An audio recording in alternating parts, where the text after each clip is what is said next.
El estruendo del cristal contra el mármol importado no sonó como un accidente doméstico, sino como el disparo de salida de una ejecución pública meticulosamente ensayada. El sonido agudo perforó la burbuja de música clásica y risas superficiales, silenciando instantáneamente el murmullo de la alta sociedad reunida en la terraza. Amara sintió cómo el mundo se inclinaba violentamente hacia la izquierda, perdiendo el eje de gravedad mientras sus rodillas, hinchadas y temblorosas bajo la seda blanca, cedían ante un peso invisible y aplastante. No fue una caída grácil, fue un colapso brutal. Un cuerpo de 8 meses de gestación golpeando la mesa del buffet con la fuerza de un animal abatido, arrastrando consigo la vajilla de porcelana y las flores inmaculadas que ahora caían sobre ella como una lluvia de burla decorativa. El líquido verde brillante que acababa de ingerir, vendido como un elixir de vida, se sentía ahora como ácido de batería recorriendo su esófago, quemando cada terminación nerviosa, incinerando su garganta con un fuego químico que le robaba el aire y le llenaba la boca con un sabor metálico a sangre y almendras amargas. Tirada en el suelo, con el pómulo presionado contra la frialdad implacable de la piedra, Amara intentó desesperadamente inhalar, pero sus vías respiratorias se habían cerrado herméticamente, como si una mano invisible le estuviera aplastando la tráquea desde adentro. Su visión se fragmentó en un caleidoscopio borroso de luces solares cegadoras y sombras alargadas que se cernían sobre ella. Podía ver los zapatos de diseño de los invitados, mocasines italianos, tacones de aguja, sandalias de cuero fino, una barrera de riqueza que la rodeaba sin ofrecer ayuda. El dolor no se limitaba a su garganta, una contracción violenta y antinatural, diferente a cualquier dolor de parto imaginado, se apoderó de su vientre, retorciendo sus entrañas como si algo quisiera arrancarle la vida desde el centro mismo de su ser. Sus manos, instintivamente protectoras, arañaban su propio estómago abultado, intentando proteger a su hijo de un enemigo que ya estaba dentro, circulando por su sangre, mientras un gemido ahogado y gutural escapaba de sus labios teñidos de espuma verdosa. Julián apareció en su campo de visión, pero no como el salvador que cualquier esposa esperaría, sino como una figura distorsionada por el contraluz del sol de mediodía. Se arrodilló junto a ella, pero no tocó su piel. Sus manos se mantuvieron suspendidas en el aire en un gesto teatral de impotencia calculada. «Amara, ¿qué has hecho?», gritó él con un volumen innecesariamente alto, proyectando su voz para que cada invitado en la mansión escuchara su versión de los hechos, antes incluso de que ella pudiera morir. No había pánico real en sus ojos azules, solo una intensidad gélida y una curiosidad mórbida, como la de un niño que observa cómo se queman las alas de un insecto bajo una lupa. Amara, paralizada por la neurotoxina que avanzaba rápidamente por su sistema motor, buscó en la mirada de su esposo un rastro de humanidad, de miedo por su hijo, pero solo encontró el vacío absoluto de un depredador que finalmente ve caer a su presa en la trampa. Detrás del hombro de Julián, desenfocada pero inconfundible, estaba Vanessa. La rubia impecable no mostraba ni el horror fingido de los demás invitados, ni la preocupación teatral de Julián. Se movía con una eficiencia depredadora en medio del caos. Mientras los demás retrocedían, llevándose las manos a la boca, Vanessa se adelantó un paso, sus ojos fijos no en Amara, sino en los restos del vaso roto esparcidos por el suelo. Con una elegancia escalofriante, se agachó y, usando un pañuelo de seda, recogió el fragmento más grande del cristal que aún contenía residuos del líquido letal, deslizándolo discretamente dentro de su bolso de diseñador. Sus miradas se cruzaron por un segundo eterno. Los ojos de Amara, inyectados en sangre y desorbitados por la asfixia, contra los ojos de Vanessa, que brillaban con una satisfacción sádica y triunfante. Esa mirada confirmaba lo que el instinto de Amara gritaba entre espasmos. Esto no era una reacción alérgica, era una sentencia de muerte firmada por las dos personas que debían cuidarla. El caos auditivo comenzó a filtrarse en la conciencia de Amara, una cacofonía de gritos histéricos y órdenes contradictorias que resonaban como si estuviera bajo el agua. «Llamen a una ambulancia», gritó alguien lejano, pero la voz de Julián se impuso de nuevo, dominando la narrativa con una autoridad aterradora. No la toquen. Seguro tomó sus pastillas otra vez. Les dije que estaba inestable, bramaba él, sembrando la semilla de la culpa sobre la víctima mientras ella se convulsionaba. Amara quería gritar, quería negar, quería señalar el bolso de Vanessa, pero su lengua se sentía como un trozo de madera hinchada dentro de su boca. La parálisis se extendía hacia sus extremidades, dejándola como una muñeca rota, sacudida únicamente por los espasmos involuntarios de su cuerpo luchando contra el veneno. Cada segundo que pasaba sin oxígeno era un paso más hacia la oscuridad cerebral, y podía sentir, con un terror absoluto, cómo los movimientos de su bebé se volvían frenéticos y violentos dentro de ella, compartiendo su pánico y su asfixia. La escena se convirtió en un espectáculo grotesco de la era digital. A través de la niebla gris que comenzaba a cubrir su visión periférica, Amara percibió el destello de los teléfonos móviles. Los invitados, esa élite que minutos antes bebía su champán y criticaba su origen, ahora levantaban sus dispositivos como escudos, grabando su agonía en alta definición. No veían a una mujer muriendo, veían contenido, veían escándalo, veían la confirmación de sus prejuicios sobre la inestabilidad de la mujer que nunca perteneció a su mundo. Nadie se quitó el saco para cubrirla, nadie tomó su mano para consolarla. Era un objeto de estudio, un cuerpo negro retorciéndose sobre el mármol blanco inmaculado, un contraste visual que parecía fascinarles más que horrorizarles. La soledad de ese momento fue más fría que el suelo, una soledad existencial que le confirmó que, en esa mansión de cristal, su vida valía menos que la alfombra que estaba manchando con su saliva y sangre. El dolor físico alcanzó un crescendo insoportable, una explosión de agujas calientes en su pecho que indicaba que su corazón estaba entrando en colapso.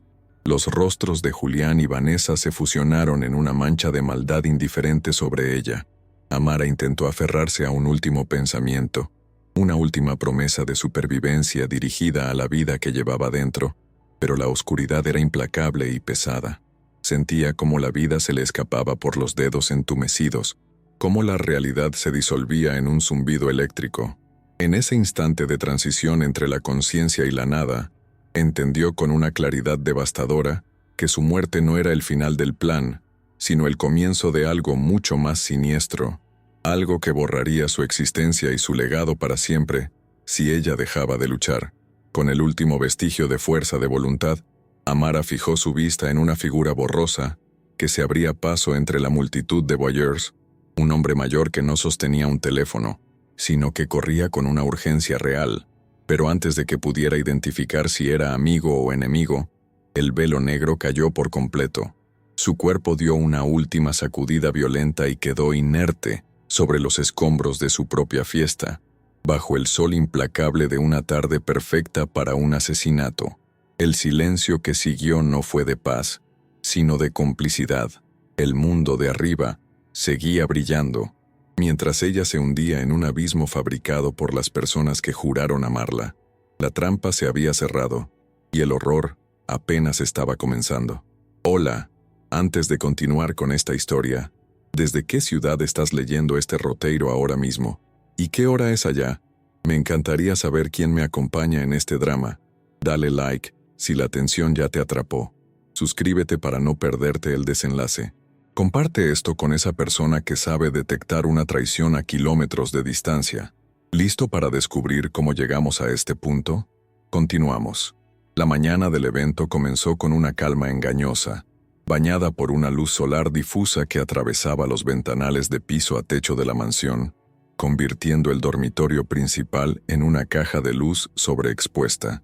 3 horas antes del colapso, la casa respiraba un silencio clínico, roto únicamente por el zumbido constante y artificial del sistema de climatización central que mantenía el aire a una temperatura gélida, ajena al calor costero del exterior.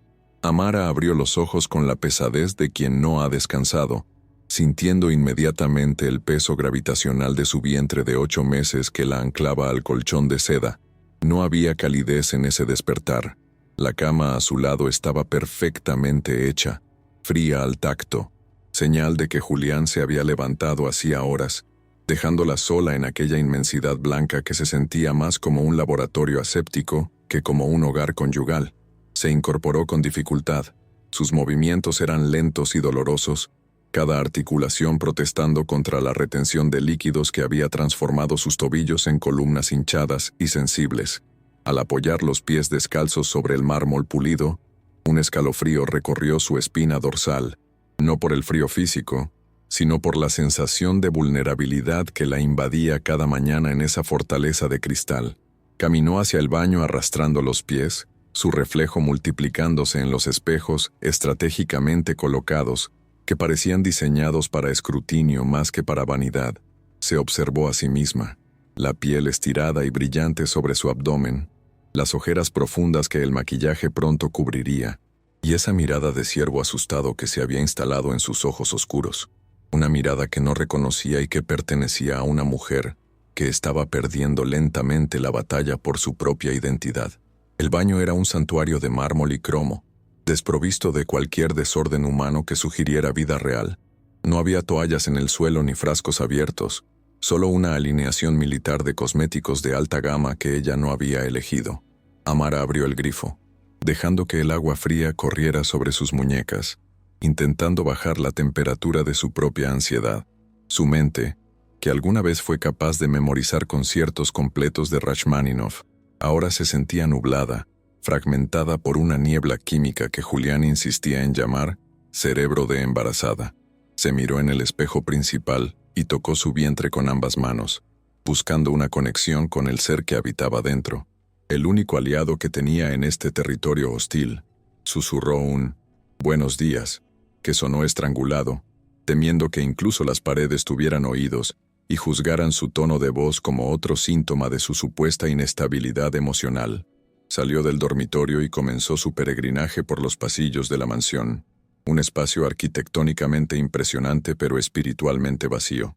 Pasó por delante de la sala de música, donde un piano de cola Steinway negro permanecía cerrado, cubierto por una fina capa de polvo invisible, como un ataúd de sus sueños pasados. Amara se detuvo un instante, sus dedos temblando con el deseo fantasma de tocar las teclas, de liberar la angustia a través de una sonata, pero recordó la voz suave y venenosa de Julián, diciéndole que la música la alteraba demasiado y que era mejor descansar. Retiró la mano como si el instrumento quemara, aceptando una vez más la censura silenciosa que gobernaba su vida, y continuó caminando hacia la cocina, sintiéndose una intrusa en su propia casa, una pieza de mobiliario que estorbaba la estética minimalista del lugar. En la cocina de diseño industrial, el personal de servicio se movía con una eficiencia coreografiada, preparando bandejas de canapés que parecían obras de arte geométrico. Nadie la saludó con calidez genuina. Hubo inclinaciones de cabeza respetuosas pero distantes, miradas que evitaban el contacto visual directo, como si hubieran recibido instrucciones precisas de no confraternizar con la señora. Amara pidió un vaso de agua, y la ama de llaves se lo sirvió en una copa de cristal tallado, un gesto que subrayaba lo absurdo de su existencia cotidiana. No podía beber agua de un vaso normal, todo tenía que ser una performance de lujo. Bebió con sed, sintiendo cómo el líquido bajaba por su garganta seca, sin saber que horas más tarde, esa misma necesidad básica sería utilizada como el vehículo para su destrucción. De repente, la voz de Julián resonó desde el patio, proyectada con esa seguridad de quien es dueño de todo lo que pisa. Amara se acercó al ventanal y lo vio afuera, supervisando la instalación de las carpas blancas para el baby shower. Llevaba un traje de lino beige impecable que contrastaba con su propia bata de algodón arrugada. Él gesticulaba, reía con los organizadores, proyectando esa imagen de carisma magnético que había enamorado a Amara años atrás. Pero desde la seguridad del vidrio, ella podía ver los microgestos que el mundo ignoraba. La mandíbula tensa cuando algo no salía perfecto, la mirada fría que escaneaba el horizonte sin detenerse en la belleza del mar. Él era el director de una obra de teatro donde ella era la protagonista involuntaria, y el escenario estaba siendo preparado para un acto que ella aún no comprendía del todo. Julián entró en la cocina momentos después, trayendo consigo una ráfaga de aire salado y su perfume de sándalo costoso. Al verla, su sonrisa no llegó a los ojos. Fue una mueca ensayada, una máscara de marido preocupado. ¿Ya tomaste tus vitaminas, querida? Fue su primera frase, no un beso, no un ¿cómo amaneciste?, sino una verificación de control. Se acercó y colocó una mano sobre el vientre de Amara, pero ella notó que no la acariciaba con ternura paternal, sino con la posesividad de un inversionista comprobando el estado de su activo más valioso.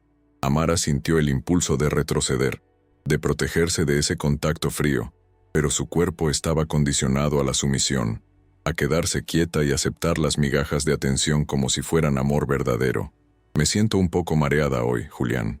Tal vez deberíamos cancelar, intentó decir ella, su voz temblorosa revelando el miedo que le provocaba la multitud que estaba por llegar. La reacción de él fue inmediata y sutilmente aterradora. Su sonrisa se congeló y sus dedos apretaron ligeramente su brazo, lo suficiente para causar molestia pero no para dejar marca. «No empieces, Amara. No hoy», susurró con un tono condescendiente, como quien regaña a un niño caprichoso. «Todo el mundo viene a verte. Has estado muy paranoica últimamente. El doctor lo dijo. Necesitas distraerte. No arruines esto para nuestro hijo». La culpa fue inyectada con precisión quirúrgica, desactivando su queja y haciéndola sentir pequeña, egoísta y defectuosa por tener necesidades humanas. Fue entonces cuando llegó Vanessa. Entró por la puerta principal como si fuera la dueña de la mansión, seguida por un séquito de asistentes cargando arreglos florales de lirios blancos. Su presencia llenó la habitación con una energía eléctrica y agresiva. «Buenos días, familia», exclamó con una voz chillona y falsa, besando a Julián en la mejilla con una familiaridad que duró una fracción de segundo más de lo apropiado. Apenas miró a Amara, escaneándola de arriba abajo con una crítica velada hacia su apariencia desaliñada. Vanessa representaba todo lo que Amara ya no sentía que era: esbelta, controlada, enérgica y parte integral de ese mundo blanco y privilegiado. La dinámica en la habitación cambió instantáneamente. Amara se sintió desplazada, una espectadora en la interacción fluida y cómplice entre su marido y su supuesta mejor amiga. «Amara, cariño, sube a vestirte. La maquilladora está esperando y estamos retrasados», ordenó Vanessa con una sonrisa que no admitía réplica, entregándole una percha con un vestido de seda que parecía demasiado estrecho. «Elegí este para ti. Es una talla más grande, para que estés cómoda con todo ese peso extra». El comentario, disfrazado de ayuda, fue un dardo envenenado directo a la inseguridad corporal de Amara. Julián asintió, validando la orden de Vanessa. «Haz el caso. Ella sabe lo que hace. Queremos que te veas presentable». La palabra «presentable» resonó en la mente de Amara mientras subía las escaleras, pesada y humillada, sintiendo que la estaban preparando no para una fiesta, sino para un sacrificio ritual donde su única función era verse bien antes de ser consumida. En la soledad de su vestidor, Amara luchó contra la tela del vestido. La seda era hermosa pero implacable, apretando su caja torácica y restringiendo su respiración ya dificultosa. Se sentó frente al espejo mientras la maquilladora contratada trabajaba en su rostro, cubriendo las manchas de su piel con capas de base, dibujando una sonrisa falsa con labial rosado, transformando su agotamiento en una máscara de felicidad radiante. Amara cerró los ojos, intentando disociarse del proceso, imaginando que estaba en otro lugar, tal vez en el pequeño apartamento de su madre, lejos de este lujo asfixiante. Pero el olor a laca y el sonido de las olas rompiendo abajo la traían de vuelta a la realidad. Estaba atrapada en un papel que no podía dejar de interpretar. Una vez vestida y maquillada, Amara pidió un momento a solas. Necesitaba respirar antes de enfrentarse a la jauría social. Caminó hacia la habitación del bebé, el único lugar de la casa que tenía un atisbo de esperanza, aunque incluso allí la decoración era demasiado perfecta, demasiado blanca. Se sentó en la mecedora de diseño nórdico y puso ambas manos sobre su vientre, sintiendo una patada fuerte y vigorosa. Fue un momento de conexión pura, visceral, lejos de las miradas de juicio. «Te sacaré de aquí», susurró en la penumbra, una promesa que le nacía de las entrañas. «No sé cómo, pero no dejaré que te conviertan en uno de ellos». En ese instante, Una lágrima solitaria escapó y cayó sobre la seda del vestido, dejando una pequeña mancha oscura que se apresuró a limpiar. El sonido de los primeros coches de lujo llegando a la entrada de grava rompió su burbuja de intimidad. El murmullo de voces, el tintineo de joyas y las risas ensayadas comenzaron a filtrarse desde el piso de abajo. El aire se cargó de una tensión palpable. La función estaba a punto de comenzar. Amara se levantó con esfuerzo, sintiendo cómo sus piernas temblaban bajo el peso de su cuerpo y de su miedo. Se miró una última vez en el espejo de la guardería, alisándose el vestido, irguiendo la espalda a pesar del dolor lumbar. Tenía que ser fuerte, tenía que sonreír, tenía que sobrevivir a una tarde más de hipocresía para proteger a su hijo. Salió al pasillo y se encontró con Julián esperándola al pie de la escalera. Él la miró, evaluando el resultado final, y asintió con aprobación, no hacia ella, sino hacia la imagen que habían construido. Le ofreció el brazo, un gesto caballeroso que se sentía como un grillete. «Sonríe, Amara, todo esto es por ti», dijo él, guiándola hacia la terraza bañada por el sol. Al cruzar el umbral hacia la luz cegadora del exterior, el calor la golpeó de lleno, mezclado con el olor dulce y empalagoso de los cientos de lirios blancos. La multitud se giró para mirarla, una masa de rostros sonrientes y ojos calculadores. Amara sintió una punzada de intuición, un instinto primitivo de huida que le gritaba que diera media vuelta y corriera, pero la mano de Julián en su espalda baja la empujaba suavemente, inexorablemente, hacia el centro del escenario. Los aplausos comenzaron, un sonido seco y rítmico que le recordó al chasquido de huesos rompiéndose. Vanessa apareció entre la gente con una bandeja de bebidas, sus ojos brillando con esa malicia contenida. El escenario estaba listo, los actores en sus puestos, y la trampa, invisible pero mortal, estaba abierta de par en par bajo sus pies hinchados. La música de cuerdas comenzó a sonar en vivo, una melodía alegre que contrastaba violentamente con el nudo en el estómago de Amara. Saludó a desconocidos que tocaban su vientre sin permiso, respondió preguntas invasivas con monosílabos educados, y aceptó los elogios vacíos sobre lo afortunada que era, pero debajo de la superficie, su corazón latía con un ritmo arrítmico y acelerado, una batería de guerra advirtiendo el peligro inminente. Cada risa de Julián, cada mirada cómplice entre él y Vanessa, aumentaba la presión en su pecho. No sabía qué iba a pasar, pero sabía que la calma de esa mañana había muerto, y que algo oscuro y terrible estaba reptando hacia ella bajo la luz brillante del mediodía. Miró hacia el horizonte, donde el mar se encontraba con el cielo, buscando un punto de fuga, pero solo vio el acantilado, una caída vertiginosa hacia las rocas afiladas. Estaba acorralada, suspiró profundamente, intentando llenar sus pulmones de aire antes de que la asfixia social la consumiera por completo. Fue entonces cuando sintió la sed, una sed abrasadora provocada por el calor y los nervios, una necesidad física simple que pronto se convertiría en su perdición. «¿Me traes un poco de agua?», preguntó al aire, sin saber que esa simple petición desencadenaría el final de su vida tal como la conocía. La fiesta avanzaba con una coreografía social impecable, una danza de máscaras donde Julián se movía como el director absoluto de la orquesta. Mantenía su brazo alrededor de la cintura de Amara, un gesto que para los fotógrafos y los invitados parecía de protección conyugal, pero que para ella era un cepo de acero. Sus dedos se clavaban sutilmente en sus costillas flotantes cada vez que ella intentaba cambiar de postura para aliviar el dolor de espalda, transmitiendo una advertencia silenciosa y dolorosa. Mientras sonreía a un socio inversor, Julián le susurraba al oído con un tono que helaba la sangre: «Enderézate, Amara, pareces una inválida, no me hagas quedar mal delante de esta gente». La disonancia entre su sonrisa pública, brillante y encantadora, y la crueldad de sus susurros creaba en Amara una vertigen psicológica, haciéndola dudar de su propia percepción de la realidad, preguntándose si tal vez él tenía razón y ella era simplemente inadecuada para ese mundo de perfeccionismo despiadado. Vanessa orbitaba alrededor de la pareja, con la eficiencia de una ejecutiva y la intimidad de una esposa sustituta, usurpando funciones que legítimamente pertenecían a Amara.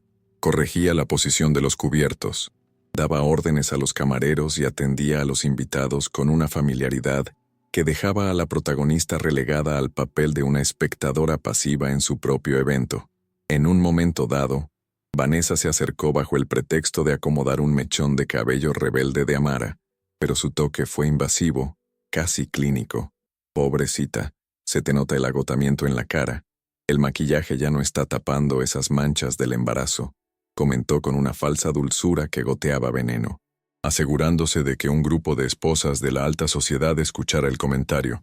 Amara sintió cómo la humillación le subía por el cuello, caliente y roja, mientras Vanessa y Julián intercambiaban una mirada rápida de entendimiento, compartiendo un chiste privado a expensas de su dignidad.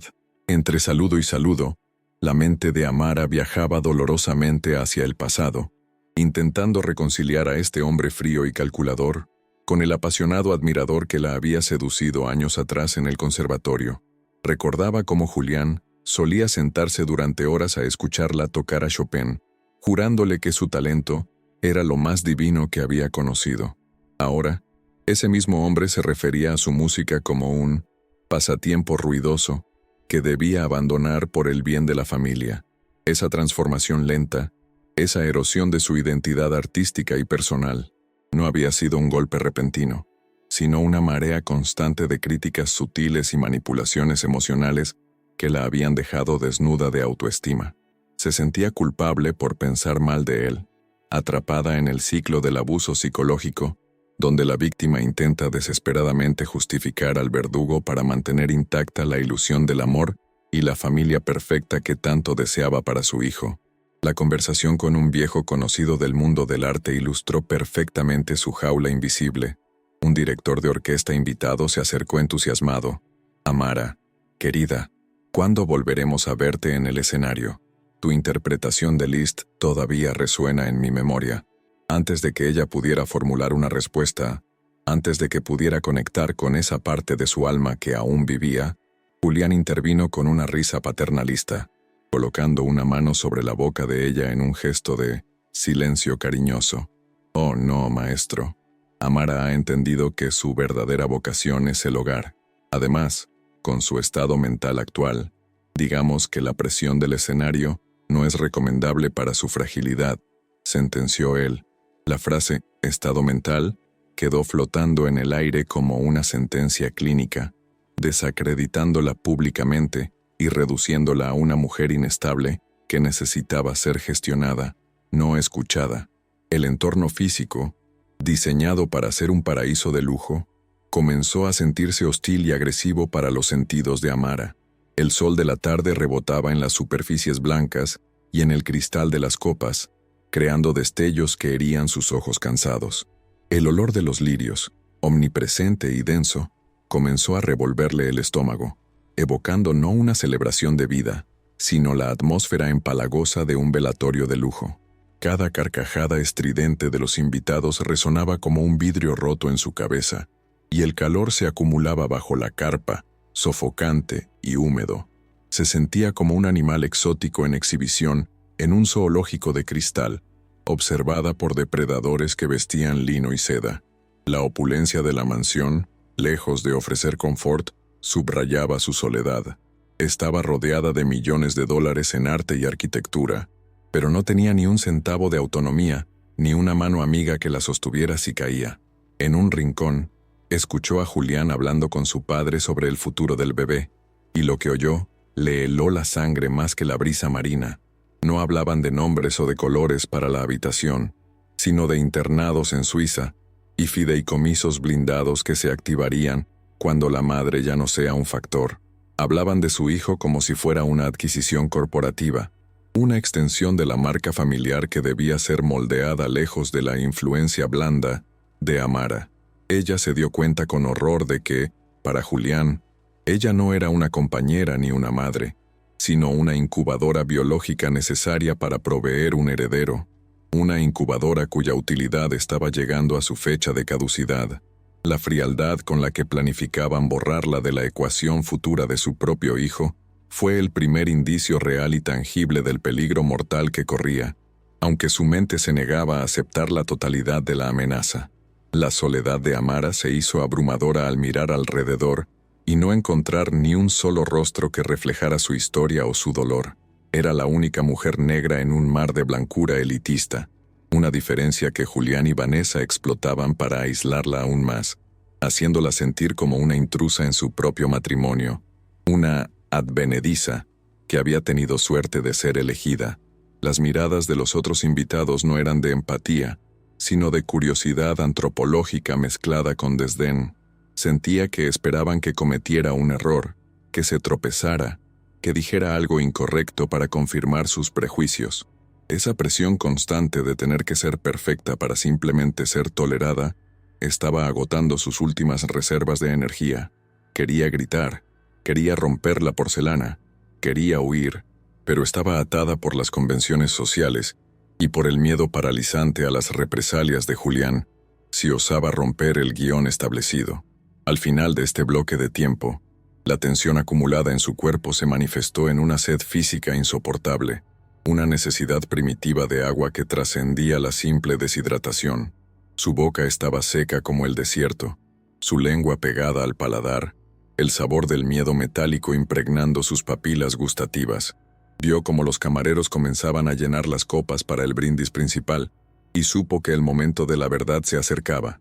Julián se giró hacia ella, sus ojos brillando con una anticipación que no era alegría, sino la adrenalina del cazador, que ve a la presa entrar en el claro. «Es hora del discurso, querida», le dijo, guiándola hacia el centro de la terraza. Amara dio un paso adelante, sintiendo que caminaba hacia el borde de un precipicio, sin saber que la caída no sería accidental, sino empujada por la mano que sostenía la suya.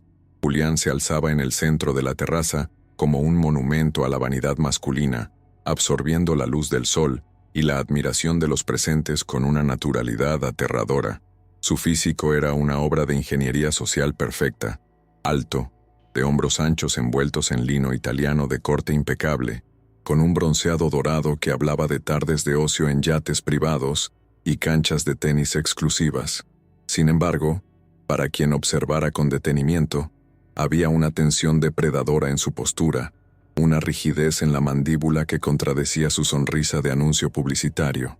Sus ojos, de un azul pálido y transparente, no reflejaban el alma, sino que funcionaban como escáneres fríos, evaluando cada interacción, cada movimiento de los invitados y, sobre todo, cada respiración de Amara, controlando el escenario con la precisión de un director de escena sociópata que no tolera la improvisación.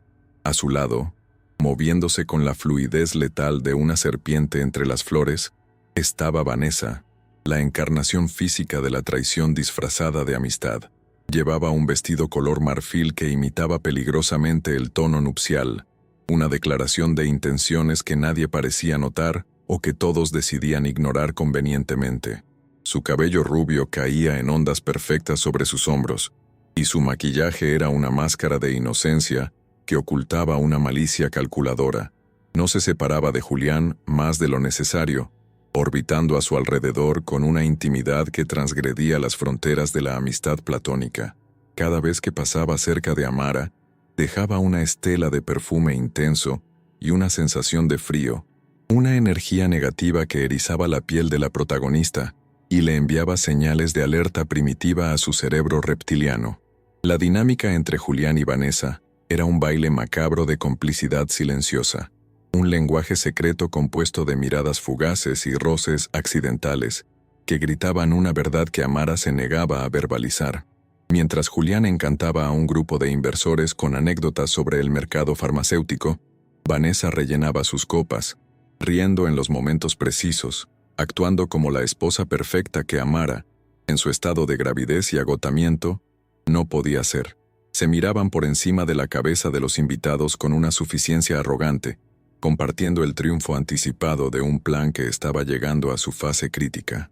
Para ellos, Amara no era una persona, sino un obstáculo administrativo que estaba a punto de ser eliminado, un problema heredado que estaban resolviendo con una eficiencia corporativa despiadada.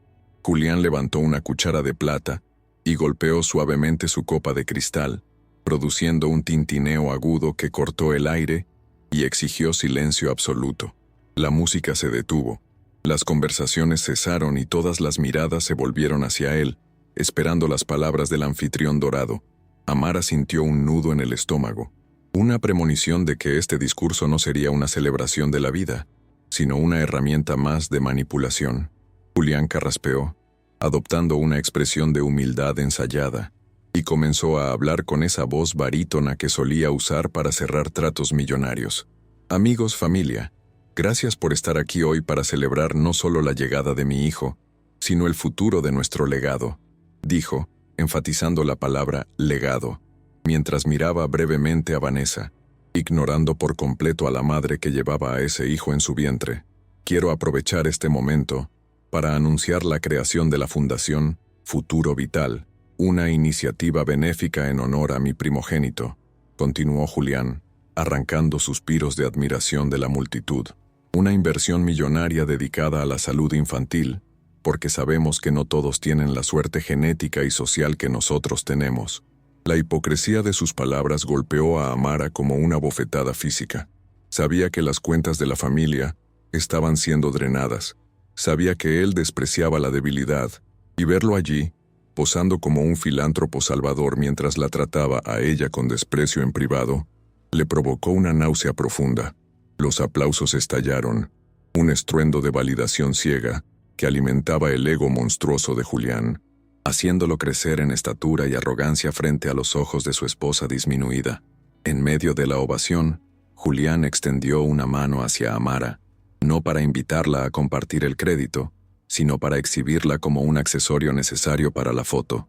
Y por supuesto, a mi querida Amara, que ha llevado esta carga con tanta valentía, a pesar de sus dificultades, añadió, bajando el tono a un susurro teatral que sugería martirio por parte de él.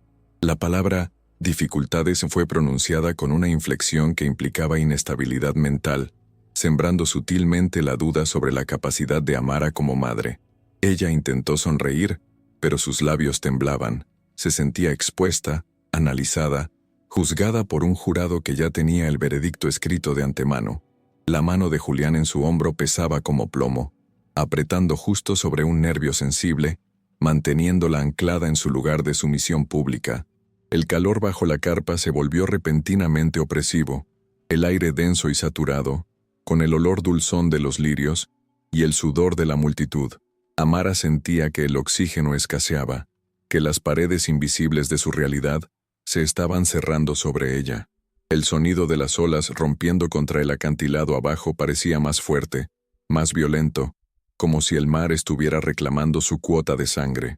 Su visión comenzó a oscilar ligeramente en los bordes, un efecto del calor y la ansiedad extrema.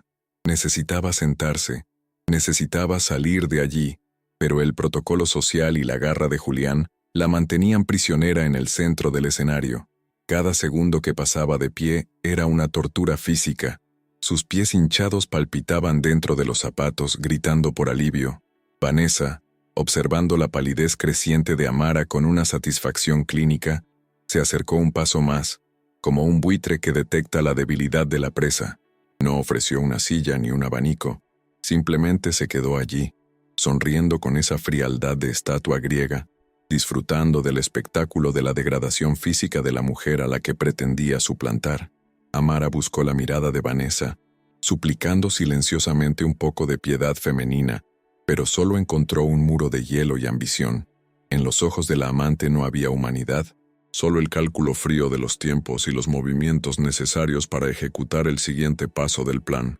Era una enemistad antigua y tribal, disfrazada de modales modernos y ropa de diseñador.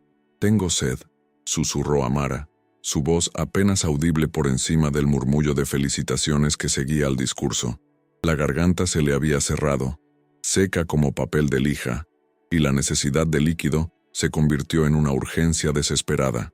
Miró hacia las bandejas de los camareros que circulaban con copas de champán burbujeante, deseando simplemente un vaso de agua fría y limpia para aclarar su mente y calmar el fuego en su pecho.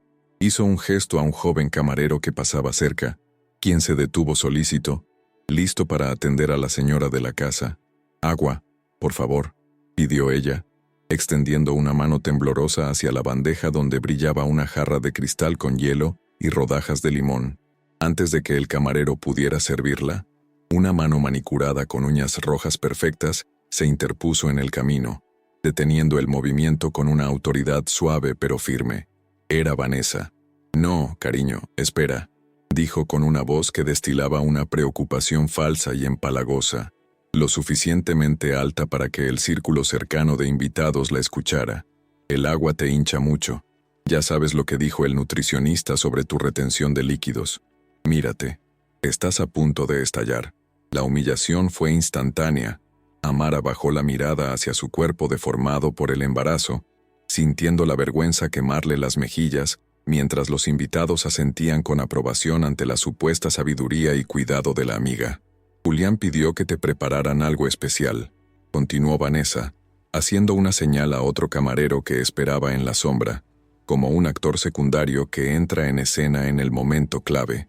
El hombre se acercó trayendo una única copa en una bandeja de plata.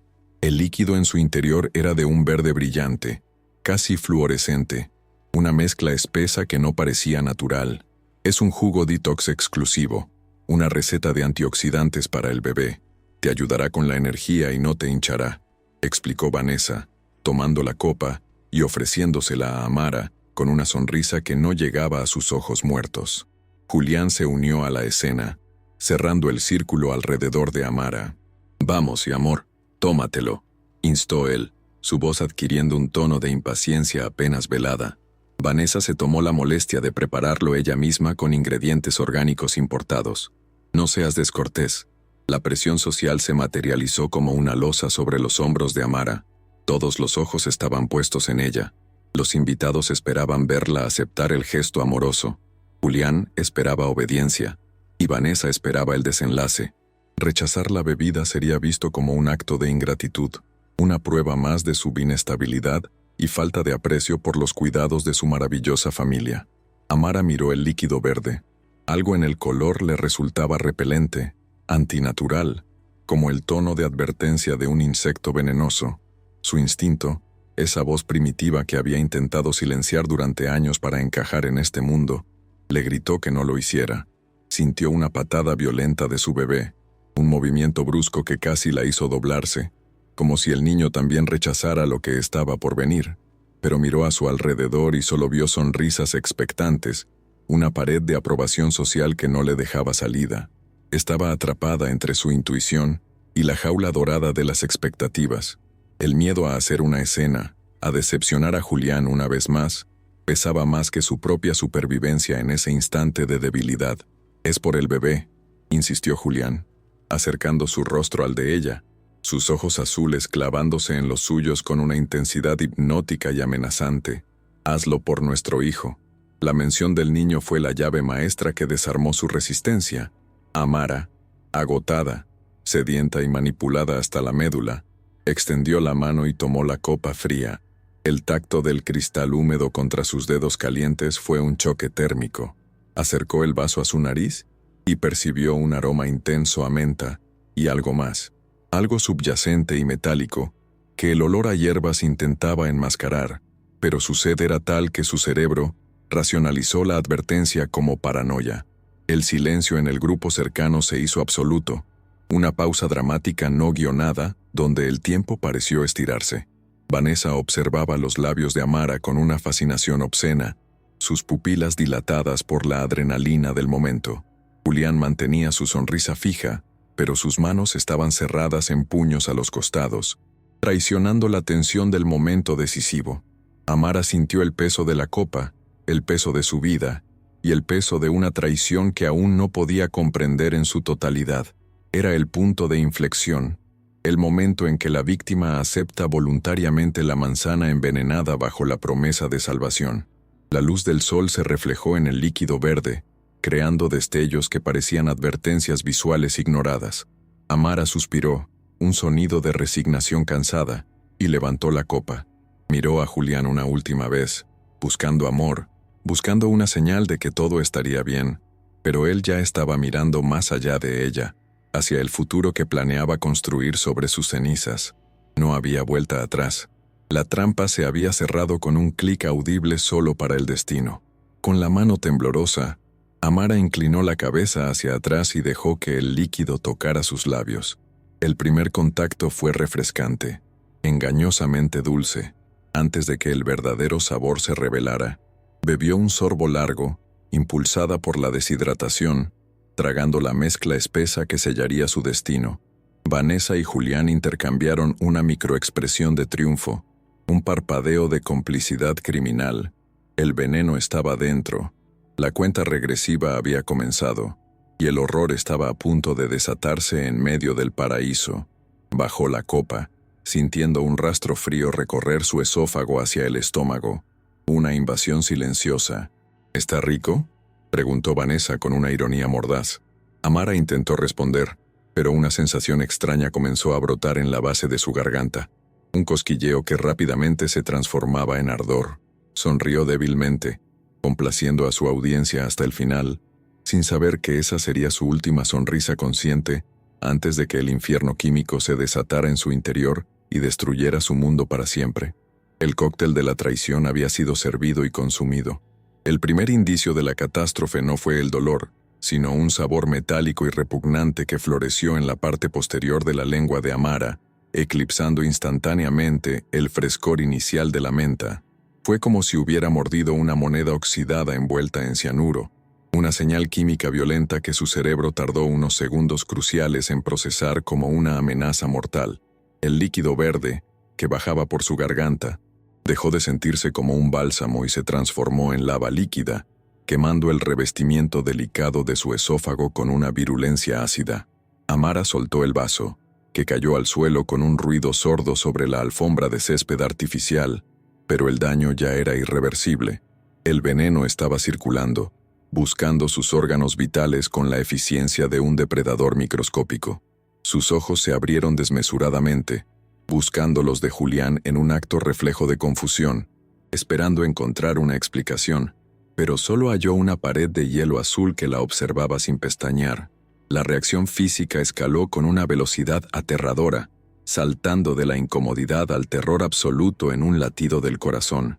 Una mano invisible pareció cerrarse alrededor de su tráquea, apretando con una fuerza brutal que cortó el flujo de aire de golpe. Amara se llevó ambas manos al cuello, arañando su propia piel, sus dedos adornados con anillos de oro hundiéndose en la carne, en un intento desesperado y fútil de abrir una vía respiratoria que se había sellado desde adentro. El sonido que salió de su boca no fue un grito, sino un gorgoteo húmedo y agónico. El sonido de alguien que se está ahogando en tierra firme. Su pecho se convulsionó buscando oxígeno, y el pánico inundó su sistema, disparando una descarga de adrenalina, que solo sirvió para acelerar la distribución de la toxina por su torrente sanguíneo, llevando el fuego químico hacia el santuario de su vientre. El mundo a su alrededor comenzó a distorsionarse, como una película de celuloide derritiéndose ante el calor de un proyector. Los rostros de los invitados, antes definidos y sonrientes, se estiraron en muecas grotescas y borrosas. El sol brillante se fragmentó en destellos estroboscópicos que herían sus retinas, y el sonido del mar se amplificó hasta convertirse en un rugido ensordecedor que competía con el zumbido eléctrico en sus oídos. Amara sintió que el suelo se inclinaba violentamente bajo sus pies hinchados. Su sistema vestibular había sido atacado, eliminando cualquier sentido de equilibrio. Tambaleó hacia atrás, sus piernas fallando bajo el peso de su cuerpo y de la muerte que la invadía, buscando desesperadamente un punto de apoyo en un universo que giraba fuera de control. El colapso fue inevitable y devastadoramente ruidoso. Al intentar sostenerse, Amara se desplomó sobre la larga mesa del buffet, su cuerpo pesado arrasando con la simetría perfecta de la decoración. La porcelana fina estalló en 1000 pedazos. Las bandejas de plata volaron por los aires esparciendo canapés y salsas sobre el suelo inmaculado, y los jarrones de cristal se hicieron añicos con un estruendo que paralizó la fiesta. Cayó al suelo entre los escombros de la opulencia, su vestido de seda blanca, manchándose instantáneamente de comida y sangre de los pequeños cortes provocados por los cristales rotos. El impacto físico fue brutal, pero el impacto simbólico fue mayor.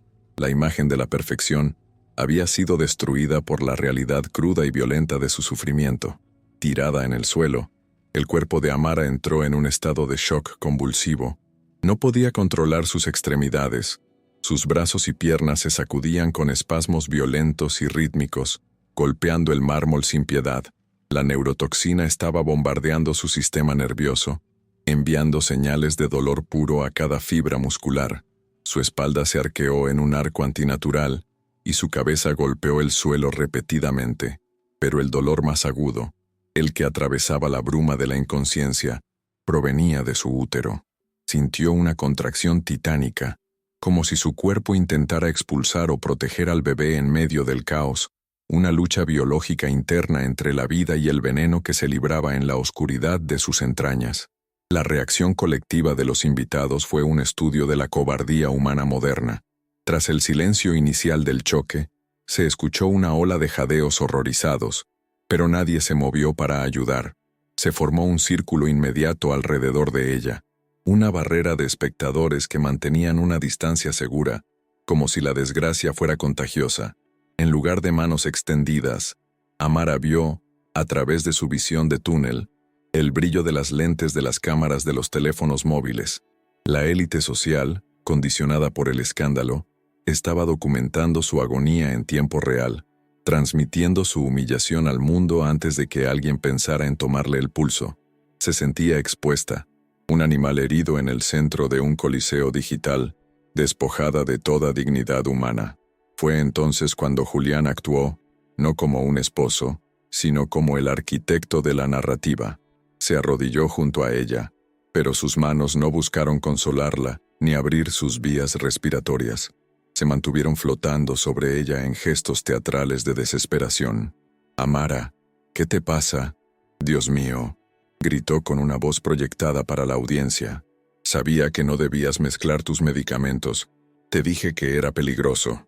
Sus palabras, lanzadas con una falsa angustia, reescribieron la historia en el acto. No era un envenenamiento, era una sobredosis, un error de una mujer inestable. Mientras ella luchaba por respirar, él estaba plantando la semilla de su culpabilidad en la mente de cada testigo presente, asegurándose de que su muerte fuera vista como un suicidio accidental y no como un crimen. A través de la niebla gris que oscurecía su visión, Amara captó un movimiento sutil y escalofriante a la derecha de Julián. Vanessa se había agachado con la elegancia de una pantera, ajena al caos emocional. Con una mano rápida y precisa, recogió los fragmentos del vaso que Amara había dejado caer, envolviéndolos en una servilleta de lino. Sus ojos se encontraron con los de Amara por un instante, una mirada vacía de compasión, llena de una satisfacción clínica y fría. Vanessa estaba limpiando la escena del crimen a plena luz del día, frente a 100 testigos cegados por el drama, asegurándose de que la única prueba física del veneno desapareciera en su bolso de diseñador. Ese gesto confirmó la sentencia de muerte de Amara con más certeza que el propio dolor. Amara intentó hablar, intentó señalar a Vanessa, intentó gritar, «Ellos fueron», pero la parálisis había llegado a sus cuerdas vocales. Su boca se movía sin emitir sonido. Solo una espuma rosada burbujeaba en sus labios. Estaba atrapada dentro de su propio cuerpo, una prisionera consciente en una carcasa que ya no respondía. La frustración y la impotencia eran más agonizantes que el fuego en su estómago. Quería luchar, quería levantarse y rasguñar la cara perfecta de Julián, pero sus músculos estaban flácidos y pesados como plomo. La traición era absoluta. No solo la estaban matando, la estaban silenciando, borrando su voz para que su versión de la historia muriera con ella. La escena se ralentizó hasta convertirse en una secuencia de imágenes oníricas y aterradoras. El cielo azul sobre ella parecía burlarse con su serenidad. El rostro de Julián era una máscara distorsionada que flotaba sobre ella, y el sonido de las sirenas comenzaba a escucharse a lo lejos. Demasiado tarde, demasiado lejos. Amara sintió cómo su corazón comenzaba a fallar, sus latidos volviéndose erráticos y débiles, como el aleteo de un pájaro moribundo. La oscuridad comenzó a devorar los bordes de su visión, cerrando el telón sobre el mundo de lujo y mentiras que la había consumido. Solo quedaba el miedo, un miedo frío y puro por la vida que llevaba dentro. En el último instante antes de que la conciencia se apagara por completo, Amara sintió un movimiento final de su hijo, una patada débil pero decidida contra sus costillas. Fue un recordatorio de que no estaba muriendo sola, de que había otra vida atrapada en ese naufragio. Una lágrima solitaria escapó de su ojo y rodó por su sien hacia el pelo sudoroso, llevando consigo la última plegaria de una madre. Luego, el ruido del mundo se cortó abruptamente, como si alguien hubiera desconectado el cable, y Amara se precipitó hacia un abismo negro y silencioso, dejando su cuerpo roto en el centro de la fiesta, como un monumento trágico a la traición perfecta. El silencio atónito que siguió al colapso de Amara duró apenas unos segundos, antes de romperse como una presa desbordada, dando paso a una cacofonía de histeria colectiva y confusión coreografiada. La música de cuerdas cesó abruptamente con un chirrido disonante cuando un músico, asustado, tropezó con su atril, y el sonido ambiental fue reemplazado por gritos agudos y órdenes contradictorias lanzadas al aire. Los camareros, entrenados para la invisibilidad, rompieron filas corriendo en círculos inútiles, mientras la vajilla rota crujía bajo los zapatos de suela dura de los guardias de seguridad que irrumpieron en la terraza con armas en mano, buscando una amenaza externa que no existía. El ambiente de sofisticación se evaporó instantáneamente, revelando la fragilidad del orden social ante la irrupción bruta de la muerte. La mansión de cristal se transformó en una jaula de pánico donde el olor a comida derramada se mezclaba con el hedor metálico del miedo que emanaba de los poros de la élite aterrorizada. La reacción de los invitados fue un espectáculo grotesco de voyeurismo y autopreservación. En lugar de formar un perímetro de ayuda, la multitud retrocedió instintivamente, creando un vacío alrededor del cuerpo convulsivo de Amara, como si su desgracia fuera una enfermedad contagiosa transmitida por el aire. Los teléfonos móviles, que minutos antes capturaban selfies vanidosas, ahora se alzaban como un bosque de ojos digitales parpadeantes, grabando la tragedia para el consumo inmediato de las redes sociales. Nadie se quitó una chaqueta de lino para cubrirla, nadie se arrodilló para sostener su cabeza. La empatía había sido sustituida por la curiosidad mórbida. Los murmullos comenzaron a circular con la velocidad de un incendio forestal, tejiendo teorías conspirativas en tiempo real. Siempre se le vio inestable. ¿Viste cómo temblaba antes? Pobre Julián. Tener que lidiar con una adicta en un día así. La sentencia social se estaba dictando mientras la víctima aún luchaba por respirar. En el epicentro del huracán, Julián orquestaba su papel de viudo anticipado con una maestría escalofriante, gritando a los cuatro vientos para asegurarse de que su narrativa se convirtiera en la verdad oficial antes de que llegaran las autoridades. «Abran paso. Necesita aire. Dios mío, les dije que vigilaran sus pastillas». Bramaba con el rostro enrojecido, fingiendo una desesperación que ocultaba su control absoluto de la escena. Se inclinaba sobre Amara no para ayudarla, sino para bloquear cualquier intento de intervención externa que pudiera salvarla, actuando como un portero de la muerte.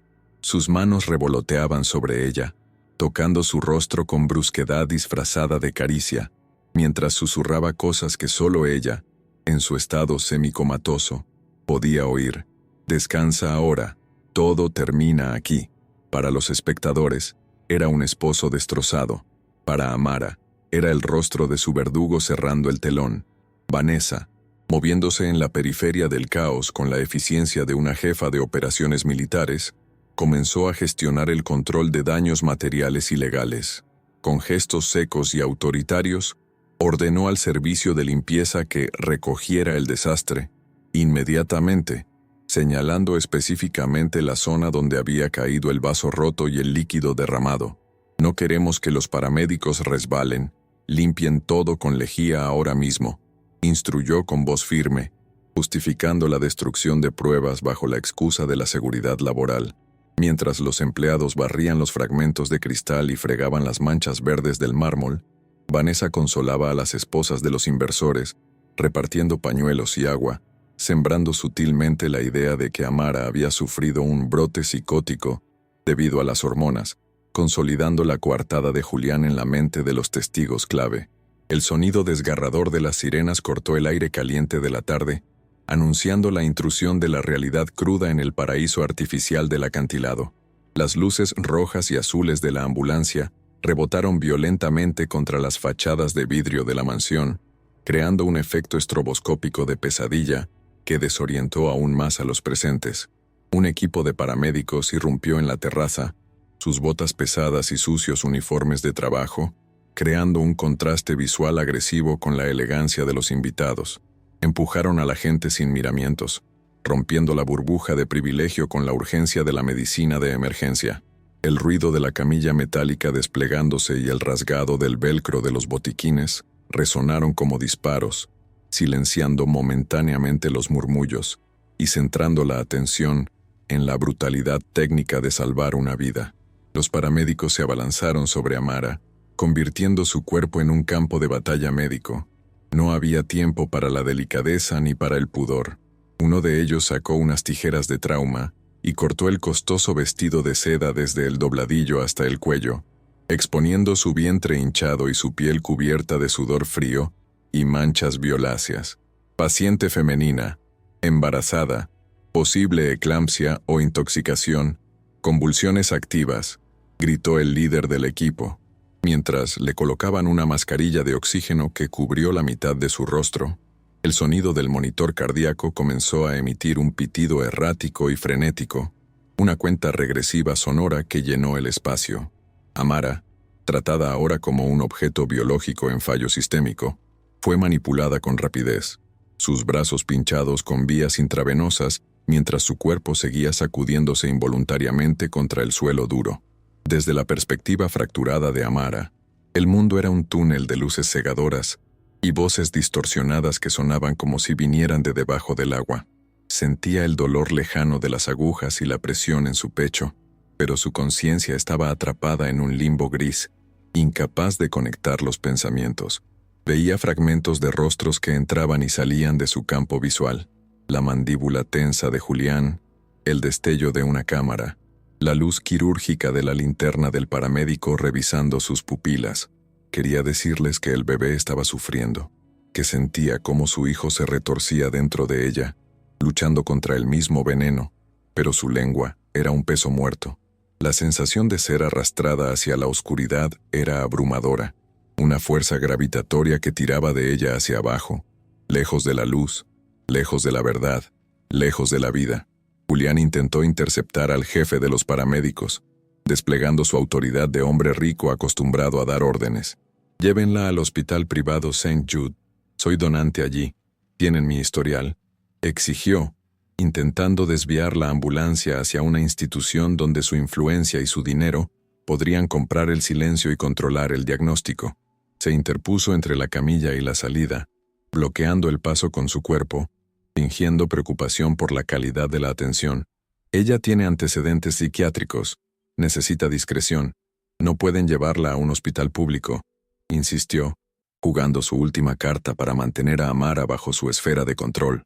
El paramédico, sudoroso y enfocado en la supervivencia inmediata, lo miró con frustración, pero la presión social de obedecer al dueño de la mansión era palpable en el aire. Mientras tanto, en los límites de la propiedad, la prensa había comenzado a llegar, alertada por algún invitado traidor o por los escáneres de emergencia. Los teleobjetivos de los paparazzi asomaban por encima de los muros y desde botes en el mar, capturando imágenes de la mujer embarazada siendo cargada en una camilla, inconsciente y semidesnuda. Los flashes estallaban como relámpagos artificiales, cegando a los operarios y añadiendo una capa de violencia mediática al trauma físico.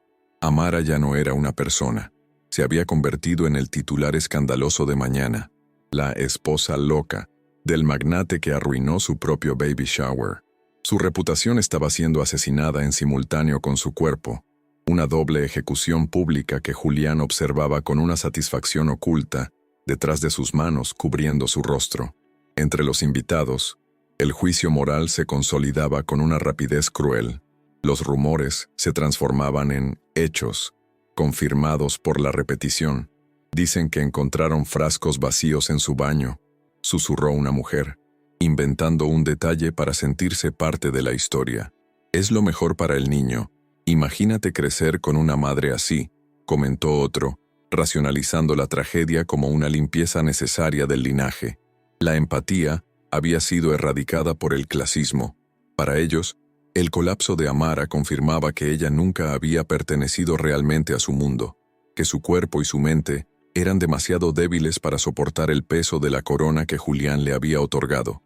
La víctima estaba siendo culpada por su propio asesinato ante los ojos de todos.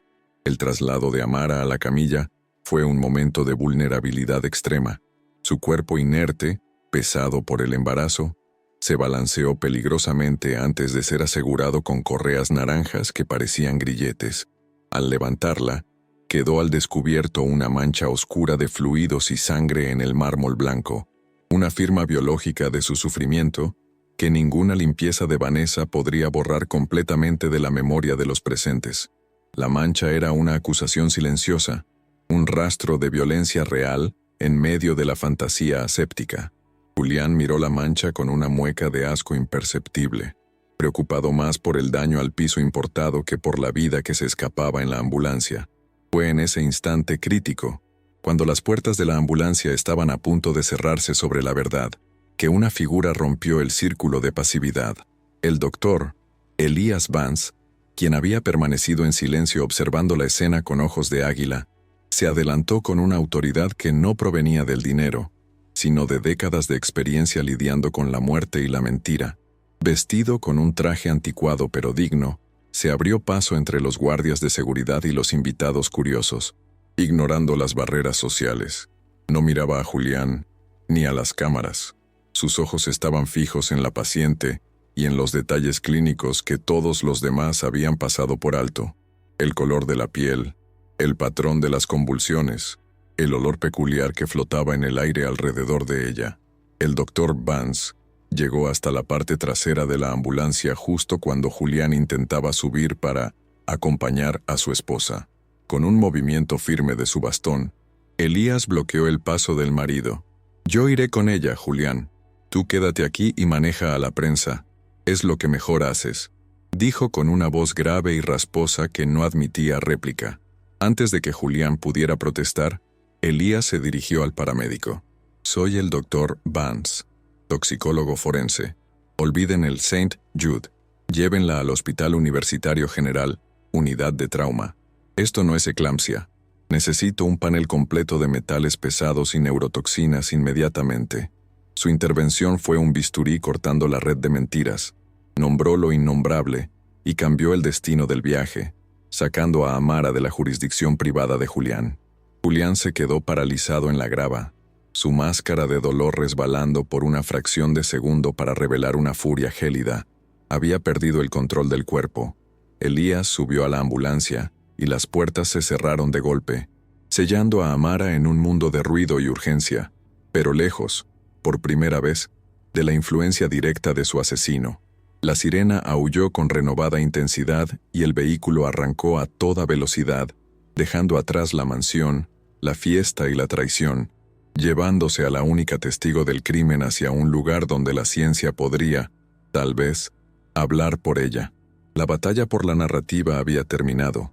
La guerra por la verdad acababa de comenzar en el interior de esa caja metálica en movimiento. La mansión quedó atrás, sumida en un silencio incómodo y denso, solo roto por el sonido del mar y los susurros de los invitados que comenzaban a retirarse, sintiendo que la fiesta había terminado de la peor manera posible. Vanessa se acercó a Julián, quien miraba fijamente las luces rojas que desaparecían en la carretera. Le tocó el brazo suavemente, un gesto de consuelo falso para el público, pero sus ojos transmitían una pregunta urgente y temerosa. ¿Qué acaba de pasar? Julián se soltó de su agarre con brusquedad, girándose hacia la casa vacía. El problema no había sido eliminado, había sido trasladado, y la presencia del Dr. Vance era una variable que no habían calculado en su ecuación perfecta. El sol comenzó a ponerse, tiñendo el cielo de un rojo sangre que presagiaba la violencia de los días venideros. La sala de trauma del hospital universitario era un infierno de luz blanca fluorescente y actividad frenética, un contraste brutal con la elegancia silenciosa de la mansión del acantilado. El doctor Elias Vance permanecía de pie en una esquina, inmóvil como un centinela de granito en medio del caos de médicos residentes y enfermeras que corrían con bolsas de suero y tubos de intubación. Su presencia irradiaba una autoridad silenciosa que trascendía su jubilación. Aunque ya no llevaba bata, su postura y su mirada crítica dominaban la habitación. Observaba los monitores cardíacos de Amara con una intensidad forense, descifrando los picos y valles de sus signos vitales no como síntomas de una enfermedad natural, sino como las huellas dactilares de un crimen atroz. El olor a antiséptico y sangre llenaba el aire, pero para la nariz entrenada de Elías, aún persistía ese rastro dulce y repugnante de almendras químicas que había detectado en el aliento de ella, la firma olfativa de una maldad calculada que él conocía demasiado bien. Mientras el equipo médico estabilizaba las convulsiones con anticonvulsivos potentes, Elías se acercó al jefe de guardia, un antiguo alumno suyo, y le habló en voz baja pero con una gravedad que heló la sangre del joven doctor. «Quiero 3 muestras de sangre separadas, ahora mismo, antes de que le administren cualquier quelante que pueda enmascarar la toxina», ordenó, bloqueando físicamente el acceso al historial digital. «Y estas muestras no van al laboratorio central. Me las entregarás a mí personalmente, cadena de custodia estricta. Si este historial se filtra o se altera, te haré responsable ante el consejo médico». Sabía que los tentáculos financieros de Julián eran largos y que, en cuestión de horas, intentarían limpiar el sistema informático del hospital para borrar la evidencia del veneno. Elías estaba asegurando la única arma que Amara tendría en el futuro, la prueba biológica de su intento de asesinato. Amara comenzó a emerger de la oscuridad profunda de la inconsciencia, no como quien despierta de un sueño, sino como un náufrago que es arrastrado violentamente a la orilla. El regreso a la realidad fue doloroso. Sentía el cuerpo apaleado, la garganta en carne viva por el tubo que le habían retirado recientemente, y una sed que parecía haberle secado el alma.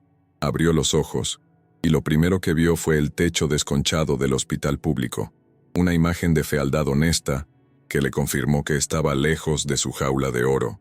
El pánico la golpeó antes que la memoria. Sus manos, pesadas y conectadas a vías intravenosas, volaron instintivamente hacia su vientre, buscando la curva familiar, el movimiento, la vida.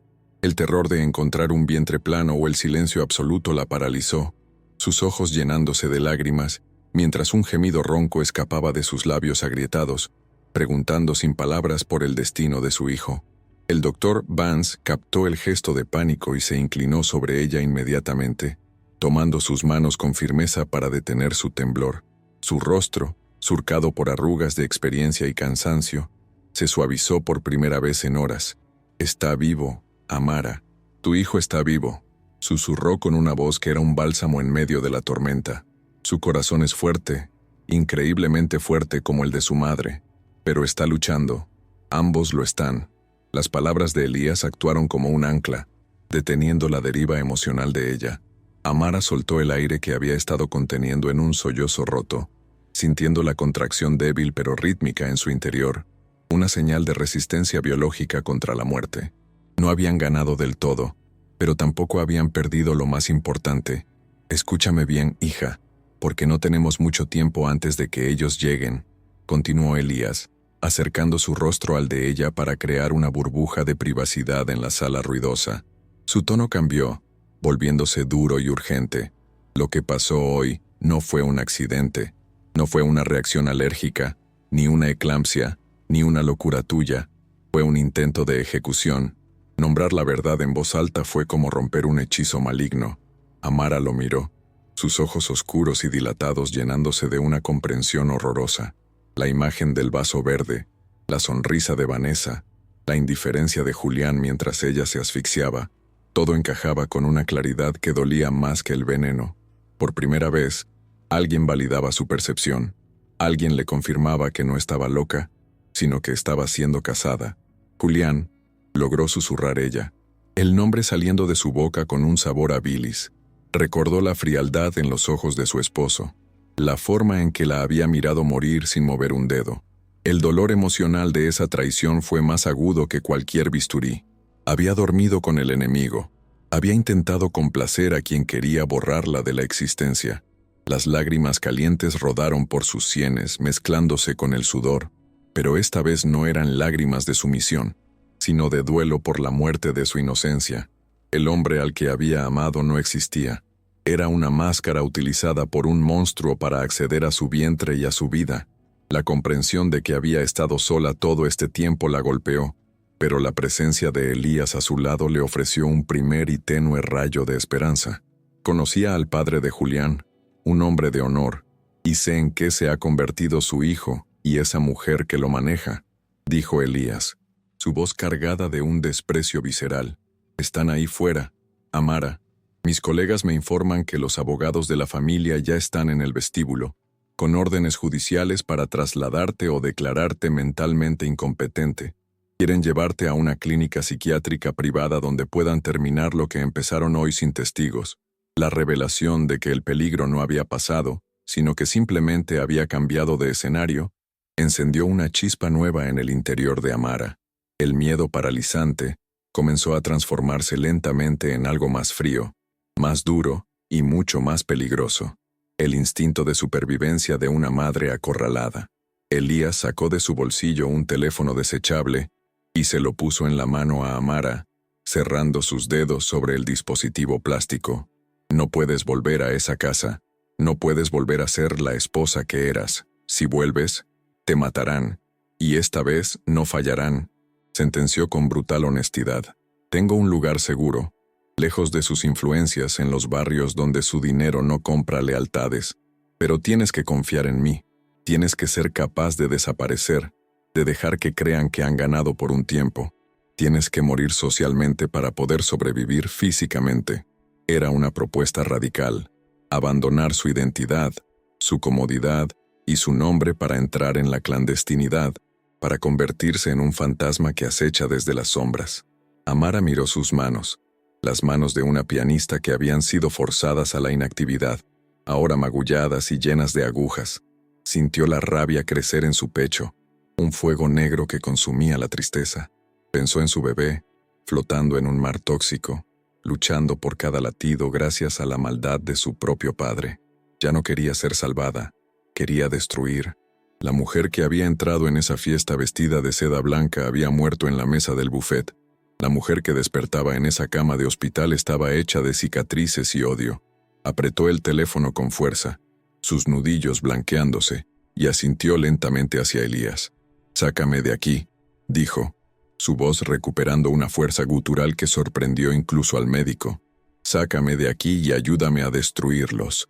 «Eso haremos», prometió Elías, verificando una vez más el vial de sangre que había guardado discretamente en el bolsillo interior de su saco. «Pero la justicia no será rápida, Amara. Será una guerra de desgaste. Ellos tienen el dinero, la prensa y el poder. Nosotros tenemos la verdad y, lo más importante, te tenemos a ti viva, que es el único error de cálculo que no podrán corregir». Elías esbozó una media sonrisa sombría, la sonrisa de un general que ha encontrado a su mejor soldado en el campo de batalla. Sabía que el camino sería tortuoso, que tendrían que esconderse en la oscuridad, falsificar documentos y reunir pruebas gota a gota, pero veía en los ojos de ella la determinación necesaria para llevarlo a cabo. De repente, se escuchó un alboroto en el pasillo exterior. Gritos de «Tengo derecho a ver a mi esposa» resonaron a través de las puertas batientes. Era la voz de Julián, cargada de esa arrogancia falsa y mediática, actuando para el público incluso en el hospital. Los guardias de seguridad, instruidos previamente por Elías, le bloqueaban el paso. Amara se tensó, el sonido de esa voz provocándole una reacción física de náusea, pero Elías le puso una mano en el hombro. «No te tocará, nunca más», aseguró. «Desde este momento, eres mi paciente, y bajo mi juramento, nadie cruza esa puerta sin mi permiso». La figura del viejo médico se erigió como un muro infranqueable entre la víctima y el depredador, trazando la línea de batalla definitiva. Amara cerró los ojos y visualizó el rostro de Vanessa, la sonrisa de triunfo que le había dedicado antes de que todo se volviera negro. Grabó esa imagen en su mente, no para torturarse, sino para usarla como combustible. Cada dolor, cada humillación, cada segundo de miedo que sentiría en los próximos meses, se lo devolvería multiplicado por 1000. Se imaginó a sí misma no como la víctima en la camilla, sino como una fuerza de la naturaleza que regresaría cuando menos lo esperaran. Su hijo nacería en la clandestinidad, pero crecería sabiendo que su madre luchó contra titanes para darle un respiro. La debilidad se había evaporado, solo quedaba el propósito. Elías comenzó a desconectar los monitores ruidosos para preparar el traslado furtivo por la salida de servicio, moviéndose con la agilidad de un conspirador. Descansa ahora, Amara. Mañana empieza el verdadero trabajo. Tendrás que aprender a caminar de nuevo, a luchar de nuevo. Pero te prometo una cosa. El día que volvamos a la luz, ellos desearán habernos matado esta noche.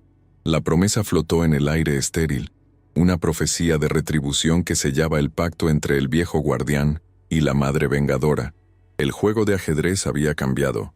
Las piezas negras estaban a punto de moverse. Amara giró la cabeza hacia la pequeña ventana de la habitación, donde el primer rayo de un amanecer gris comenzaba a romper la oscuridad de la noche. No era un amanecer radiante, sino una luz fría y dura, adecuada para la nueva vida que le esperaba. Acarició su vientre una última vez con ternura feroz, sintiendo la conexión inquebrantable con su hijo. Susurró para sí misma, pero con la fuerza de un juramento sagrado, que resonaría a través de los años hasta el desenlace final. Creyeron que estaba sola, pero acaban de despertar a un ejército. Y con esa certeza ardiendo en sus venas, Amara se preparó para desaparecer en las sombras, sabiendo que esto no era el final de su historia, sino el prólogo sangriento de su venganza.